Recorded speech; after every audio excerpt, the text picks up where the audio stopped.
Praise the Lord. கர்த்தருடைய பரிசுத்த நாமம் மகிமைப்படுவதாக.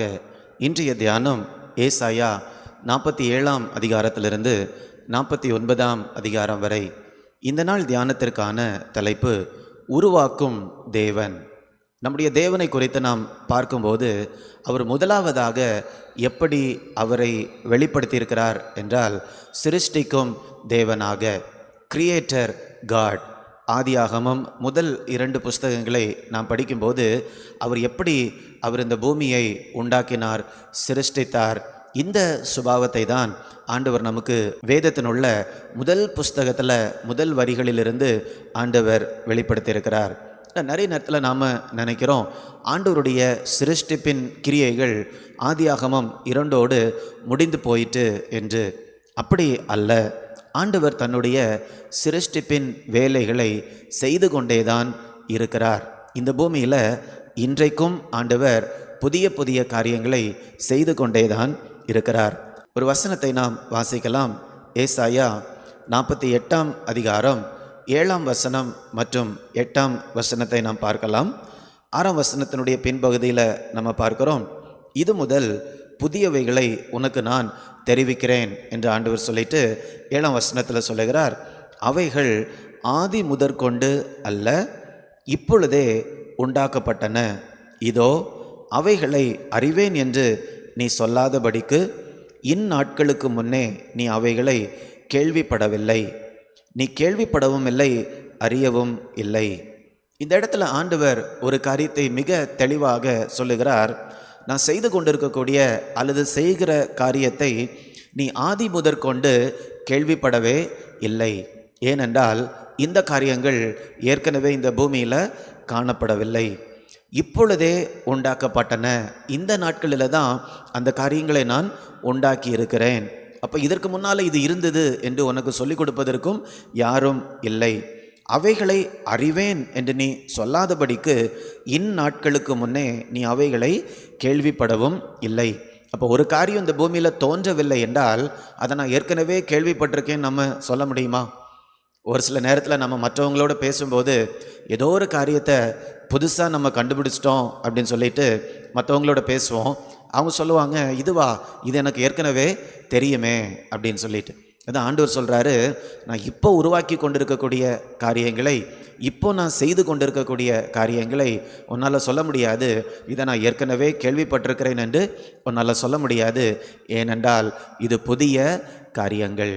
ஆண்டவர் புதிய காரியங்களை செய்யக்கூடிய தேவனாக இருக்கிறார். நம்முடைய வாழ்க்கையில், சூழ்நிலைகளில், உறவுகளில், எல்லா இடங்களிலேயும் புதிய காரியங்களை ஆண்டவர் செய்து கொண்டே இருக்கிறார். ஒவ்வொரு காலகட்டத்திலும் ஆண்டவருடைய நோக்கங்கள் நிறைவேறுவதற்கு என்னென்ன காரியங்களை அவர் செய்ய வேண்டுமோ அந்த காரியங்களை அவர் உண்மையாக செய்து கொண்டுதான் இருக்கிறார். ஒருவேளை நம்முடைய வாழ்க்கையில் அதை நம்ம அனுபவிக்காமல் இருக்கலாம். இன்றைக்கு நம்ம தியானிக்க போகிறோம், கர்த்தருடைய புதிய கிரியைகள் நம்முடைய வாழ்க்கையில் பெருக வேண்டும் என்றால் நாம் என்ன செய்ய வேண்டும்? ஒரு சில காரியங்களை நாம் தியானிக்கலாம்.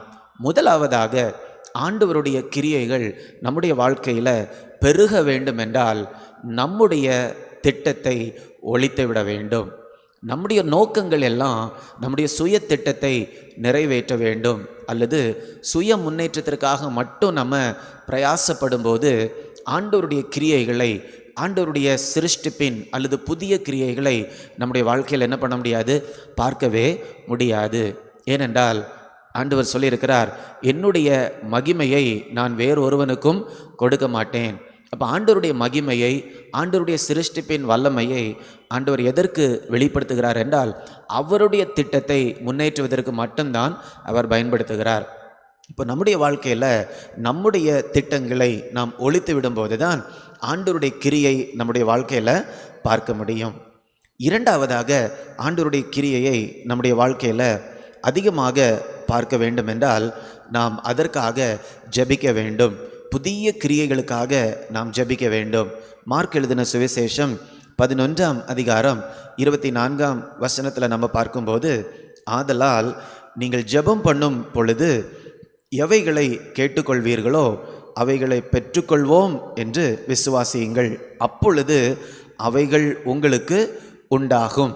இந்த வசனத்தில் நம்ம பார்க்கிறோம், எந்த நேரத்தில் நீங்கள் கேட்டுக்கொள்கிறீங்களோ அப்பொழுது அவைகள் உங்களுக்கு உண்டாகும். அப்படி என்றால் அர்த்தம் என்ன? இதுக்கு முன்னால அந்த காரியங்கள் உண்டானதில்லை.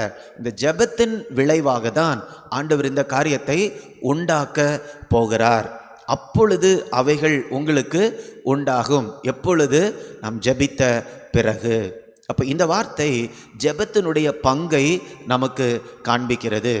ஆண்டவர் உருவாக்கக்கூடிய தேவன்தான், புதிய காரியத்தை செய்யக்கூடிய தேவன்தான். ஆனால் அவரோடு கூட நாம் ஜெபத்தில் பங்கு பெற வேண்டும் என்று ஆண்டவர் விருப்பப்படுகிறார். அப்போ நம்முடைய வாழ்க்கையில் ஆண்டவருடைய சிருஷ்டிப்பின் கிரியைகள் பெருக வேண்டும் என்றால் நாம் விசுவாசத்தோடு என்ன பண்ண வேண்டும்? ஜெபிக்க வேண்டும். மூன்றாவதாக, ஆண்டவருடைய கிரியைகள் நமக்குள்ளால் காணப்பட வேண்டும் என்றால் நாம் ஆண்டவரை உள்ளத்தின் ஆழத்திலிருந்து, இருதயத்திலிருந்து விசுவாசிக்க வேண்டும். எப்படி விசுவாசிக்க வேண்டும்? இந்த ஒரு புதிய காரியத்தை அல்லது ஏற்கனவே இல்லாத ஒரு புதிய காரியத்தை செய்வதற்கு ஆண்டவரிடத்தில் வல்லமை இருக்கிறது, ஆண்டவரிடத்தில் பலன் இருக்கிறது என்று நாம் விசுவாசிக்க வேண்டும். இயேசு பிறந்த சொந்த ஊராகிய இடத்துல அவரால் அற்புதங்களை செய்ய முடியவில்லை. ஏனென்றால் அந்த ஜனங்கள் என்ன பண்ணலை? இயேசுவால் இதை செய்ய முடியும் என்று அவர்கள் விசுவாசிக்கவில்லை. இப்போ கர்த்தருடைய கிரியைகள் நமக்குள்ளால் பெருக வேண்டும் என்றால் அவரால் இதை செய்ய முடியும், அவர் செய்வார் என்று நம்ம என்ன பண்ண வேண்டும்? உறுதியாக அவரை நம்ப வேண்டும், சார்ந்து கொள்ள வேண்டும். நான்காவதாக, கர்த்தருடைய கிரியைகள் நம்முடைய வாழ்க்கையில் பெருக வேண்டும் என்றால் நாம் காத்திருக்க வேண்டும். we should be patient. ஏனென்றால் நம்ம ஜெபித்தாலும் கூட ஆண்டவர் அவருடைய நேரத்தில் காரியங்களை நிறைவேற்றுகிறார். நம்ம பிரசங்கி புஸ்தகத்தில் கூட தெளிவாக பார்க்கிறோம், கர்த்தர் எல்லாவற்றையும் அதனதன் காலத்தில் நேர்த்தியாய் செய்து வருகிறார். அப்போ அதனதன் காலத்தில் ஆண்டவர் செய்கிறபடியால் நாம் பொறுமையோடு ஆண்டவருடைய கிரியைக்கு காத்திருக்க வேண்டும். நம் பொறுமை இல்லாமல் அவசரப்படும் போது ஆண்டவருடைய கிரியையை நம்ம என்ன பண்ணிடுவோம்? இழந்து விடுவோம். அல்லது ஆண்டவர் கிரியை செய்யும்போது அது நம்முடைய கண்களுக்கு தெரியாமல் காணப்படும். ஸோ அதனால் நம்ம பொறுமையாக காத்திருக்கும் போது தான் ஆண்டவருடைய கிரியை நம்ம வாழ்க்கையில் பெருகும். சோர்ந்து போகக்கூடாது. அடுத்தபடியாக, ஐந்தாவதாக, ஆண்டவருடைய கிரியை நம்முடைய வாழ்க்கையில் பெருக வேண்டும் என்றால் நாம் கீழ்ப்படிய வேண்டும் அல்லது நாம் நம்முடைய பங்கை செய்ய வேண்டும். ஏற்கனவே நம்ம பார்த்தோம், ஜெபிப்பது நம்முடைய பங்கு. ஜெபிப்பது மாத்திரம் கிடையாது, ஆண்டவர் ஒரு சில காரியங்களை செய்ய சொல்லும்போது அதை விசுவாசத்தோடு செய்யும்போது தான் அது கீழ்ப்படிதலாக மாறுகிறது. இயேசு தன்னுடைய முதல் அற்புதத்தை கானா ஊர் கல்யாணத்தில் அவர் செய்தார். அப்போ அது ஒரு பெரிய அற்புதம். அந்த இடத்துல திராட்சை ரசம் குறைவுபட்டது. புதிய ரசத்தை என்ன பண்ண வேண்டும்? உண்டு பண்ண வேண்டும். ஏன்னா இயேசு என்ன சொன்னார்? அந்த ஊழியர்களை பார்த்து, இந்த ஜாடிகளை நீங்கள் தண்ணீர்னால் என்ன பண்ணுங்க? நிரப்புங்கள் என்று சொல்லி. அப்போ அவங்க என்ன பண்ணாங்க? தண்ணீர்னால் நிரப்புறாங்க. இயேசு அந்த இடத்துல ஒரு புதிய கிரியையை செய்கிறார். அதன் பின்பு இயேசு ஊழியர்களை பார்த்து சொன்னார், நீங்கள் என்ன பண்ணுங்க? இதை எடுத்து கொண்டு போய் எல்லாருக்கும் பரிமாறுங்கள் என்று சொல்லி. அப்போது நாம் செய்ய வேண்டிய காரியங்களை நாம் செய்யும்போது ஆண்டவருடைய கிரியைகள் நம்முடைய வாழ்க்கையில் பெருகும். இந்த ரெண்டுமே முக்கியம். நாம் செய்ய வேண்டிய காரியங்கள் என்று பார்க்கும்போது அதில் ஒரு பக்கத்தில் ஜெபம், இன்னொரு பக்கத்தில் விசுவாச கிரியைகள். இந்த ரெண்டுமே சமமாக நம்முடைய வாழ்க்கையில் காணப்பட வேண்டும். ஆறாவதாக, நாம் என்ன செய்ய வேண்டும் என்றால் ஏற்கனவே ஆண்டவர் நம்முடைய வாழ்க்கையில் செய்த புதிய காரியங்களுக்காக, அற்புதமான காரியங்களுக்காக நன்றி செலுத்தி கொண்டே இருக்க வேண்டும். நன்றி உள்ள இருதயத்தோடு எப்பொழுதுமே நாம் காணப்பட வேண்டும். ஏனென்றால் ஒரு சில காரியங்களை நாம் எதிர்பார்த்து இருக்கும்போது அந்த காரியங்கள் ஒருவேளை தாமதப்படலாம். அந்த நேரத்திலெல்லாம் நம்ம என்னது உற்சாகப்படுத்தும் தெரியுமா? ஒரு நன்றி உள்ள இருதயம்தான் நம்மை உற்சாகப்படுத்தும். இயேசு என்னுடைய வாழ்க்கையில் நேற்றைக்கு இந்த காரியத்தை செய்தார், அன்றைக்கு இந்த காரியத்தை செய்தார், என்னுடைய குடும்பத்திற்கு அந்த நாளில் இந்த ஒரு அற்புதத்தை செய்தார், அதனால் இந்த காரியத்திலையும் அவர் எனக்கு அற்புதத்தை செய்வார், ஒரு புதிய காரியத்தை செய்வார் என்று நம்ம என்ன பண்ண முடியும்? விசுவாசிக்க முடியும். அப்போ எப்பொழுதுமே ஒரு நன்றி உள்ள இருதயத்தோடு வாழும்போது அது நம்மை சோர்ந்து போக விடவே செய்யாது.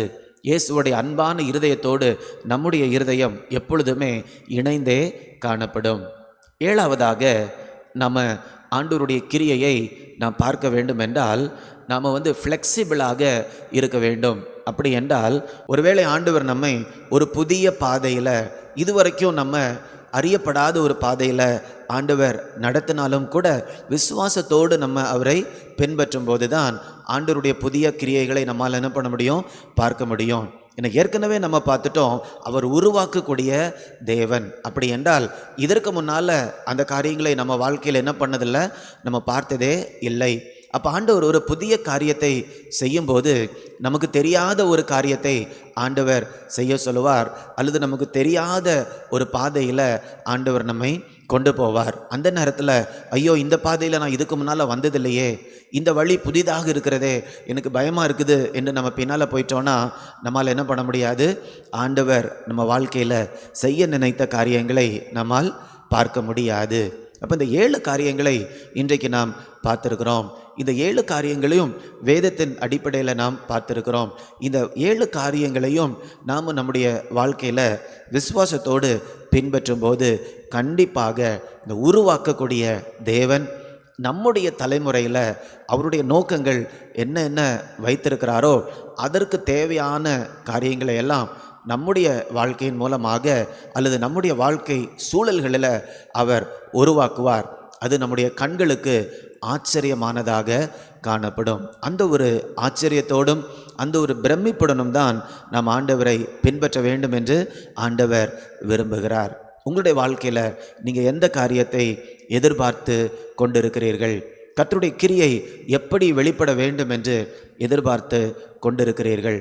தாமதமானாலும் ஆண்டவர் சொன்ன காரியங்களை நாம் செய்து கொண்டே இருக்கும்போது ஏற்ற நேரத்தில் ஆண்டவருடைய கிரியையை நாம் கண்டிப்பாக பார்ப்போம். இப்படிப்பட்ட விசுவாசத்தோடு தொடர்ந்து நாம் ஓடுவோம்.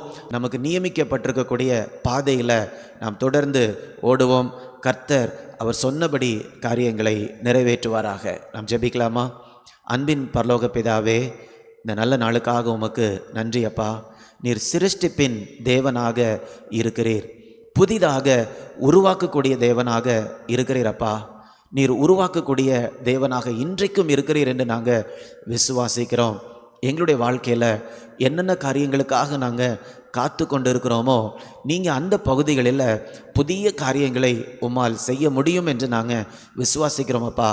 இன்றைக்கு நாங்கள் தியானித்த காரியங்களை எங்களுடைய வாழ்க்கையில் நாங்கள் பின்பற்ற செயல்படுத்த ஆண்டவர் கிருபை தரும்படியாய் ஜெபிக்கிறேன். ஆண்டவர் எந்த நேரத்தில் எங்கள் வாழ்க்கையில் கிரியை செய்ய வேண்டும் என்று நீங்கள் நினைத்தாலும் நாங்கள் முழு ஆயத்தத்தோடு காணப்பட ஆண்டவர் கிருபை தரும்படியாய் ஜெபிக்கிறேன். கர்த்தர் ஆயத்தமாக இருக்கக்கூடிய நேரத்தில் நாங்கள் ஒரு ஆயத்தமில்லாத ஒரு நிலையில் இருந்து விடக்கூடாது தகப்பனே. எந்த நேரத்திலும் கர்த்தருடைய கிரியைகளை வாஞ்சித்து எதிர்பார்த்து ஆயத்தத்தோடு காணப்பட ஆண்டவர் கிருபை தரும்படியாய் ஜெபிக்கிறேன் அப்பா. அப்படியாக எங்களுடைய வாழ்க்கையில் உம்முடைய கிரியைகளை செய்து உம்முடைய நாமத்தை நீங்கள் மகிமைப்படுத்தும்படியாய் ஜெபிக்கிறேன். மீட்பர் இயேசுவின் மூலம் கேட்கிறேன் நல்ல பிதாவே. ஆமேன், ஆமேன். God bless you. God bless you.